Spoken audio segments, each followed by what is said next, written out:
হায় রাষ্ট্র, কেন এত নির্মম, নির্দয়, নিষ্ঠুর হইলি? উত্তর তো খুঁজে পাই না।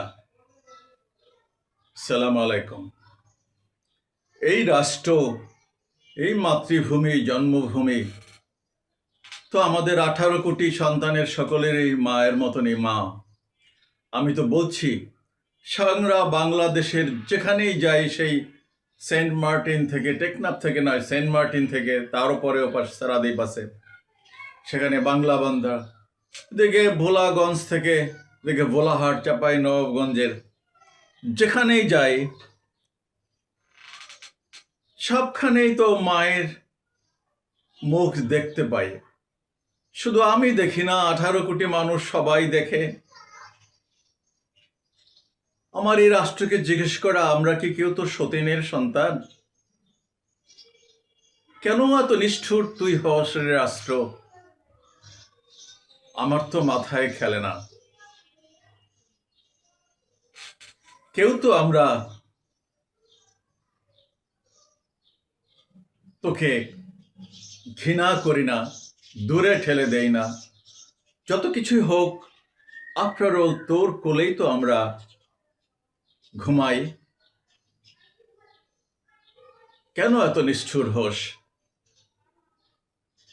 ওসমান হাদি কি অন্যায় করেছিল? শুধু ওসমান হাদি না, এই বাংলাদেশের যত সন্তান অযাচিত, অনাকাঙ্ক্ষিতভাবে নির্যাতনের মুখে, জালিমের হাতে নিহত, নিখোঁজ, গুম হয়েছে, তারা কি অপরাধ করেছিল? তুই তো দায়ী, তুই রাষ্ট্র, তুই তো দায়ী। তুই কি একটা ডাইনি? তুই কি রক্তচোষা কিছু? ওই যে আফ্রিকায় দেখি কালো জাদু করে, মানুষ বলি দেয়, তুই কি সেরকম কোনো রাক্ষস? আমরা তো আস্থা হারাই নেই। আমরা এখনো বিশ্বাস করি যে না, তুই আমাদের মা, তোর উপরেই আমাদের বিশ্বাস, তোর উপরেই আমাদের ভরসা আছে।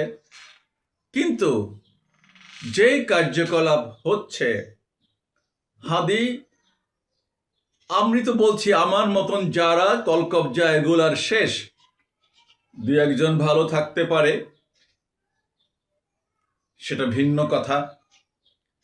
বাট আমার অভিজ্ঞতা, আমার অন্তর্দৃষ্টি বা দূরদৃষ্টি এটাই বলে যে আমরা অকেজো। এই সারা পৃথিবীতে, শুধু বাংলাদেশে নয়, এক অ্যাপেস্টাইন ফাইলেই তো পৃথিবীর সমস্ত কিছু উলট পালট করে দিছে। যারা সজাগ সচেতন আছেন, কি বাদ আছে? কারা ফেরেশতা, কারা ভালো এই পৃথিবীর সন্তান? আমাদের যেমন বাংলাদেশ মা বলি আমরা, সবাই বলে মাদারল্যান্ড, মাতৃভূমি। মায়ের সাথেই তো এটা সম্পর্ক। নামটা তো ওই জন্যই মাদারল্যান্ড দিছে, ফাদারল্যান্ড দেয় নাই, মাদারল্যান্ড দিছে। মাতৃভূমি বাংলায় পিতৃভূমি না, মাতৃভূমি বলা হয়। কিন্তু এই পৃথিবী তো সব মানব জাতির মাতৃভূমি, সমস্ত প্রাণীর মাতৃভূমি। এখানে যারা আছে, সেই সন্তানরা কি করতেছে এই পৃথিবী পৃষ্ঠে? মানুষ, নরবলি, শিশুদের যৌন নির্যাতন। এইখানে বাংলাদেশ বিমানের একটা সুশিক্ষিত মানুষ, একটা এমডি, একটা 11 বছরের কাজের মেয়ের উপরে পুরা পরিবার মিলে যে নির্যাতন করছে, এটা কি বরদাস্ত করার মতন? তুই কিভাবে বরদাস্ত করস? তোর বুকেই তো এগুলো ঘটতেছে। কি অপরাধ হাদি করেছিল? কি হাদি চেয়েছিল? হাদিকে থাকতে দিলি না, বাঁচতে দিলি না। হাদির যারা খুনি, তাদেরকে বের করার জন্য, তারই উত্তরসূরি আমার প্রাণপ্রিয় নতুন প্রজন্ম, তোরই সন্তান, তারা দাবি জানাচ্ছে দীর্ঘদিন থেকে। কিচ্ছু করার নাই, কোনো কিছু করার সক্ষমতা তোর নাই। মা কি পারে না সন্তানকে শাসন করতে? বড়ই দুর্ভাগা। এখন তোকে দোষ দিব না আমরা সন্তান, আমরা দায় নেব? আমরাই দায় নেই, আমরাই অক্ষম, আমরাই অথর্ব, আমরাই মানে নিষ্প্রিয়। আমরা আজ হয়তোবা এক পরিস্থিতির শিকার, কিন্তু আমার দৃঢ় বিশ্বাস আমার মতন যেগুলো এগুলো তো শেষ। যারা এই নতুন প্রজন্ম, এই হাদির যারা উত্তরসূরি, হাদিকে যারা ধারণ করে, তারা পিছু পা হবে না, পিছু হটবে না। হাদির স্ত্রী, সন্তান, মা,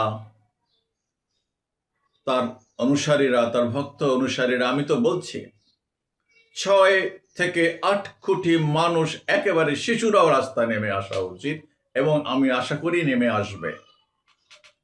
ডক্টর ইউনূস নোবেল জয়ী একজন মানুষ, সবাই তাকে ভালো বলে, সারা বিশ্বে যার নেটওয়ার্ক আছে। বিষয়টা আমার মাথায় খেলে না, বা খেললেও বলতে চাই না। উনি কি এতটাই অথর্ব? উনি কি পঙ্গু? ওনার সাথে তো জাতিসংঘের মহাসচিবের বন্ধুত্ব, গলায় গলায় খাতির। এর আগে একবার জাতিসংঘ একটা ফ্যাক্ট ফাইন্ডিং মিশন দিয়ে 2024 সালের ঘটনার একটা রিপোর্ট দিছে।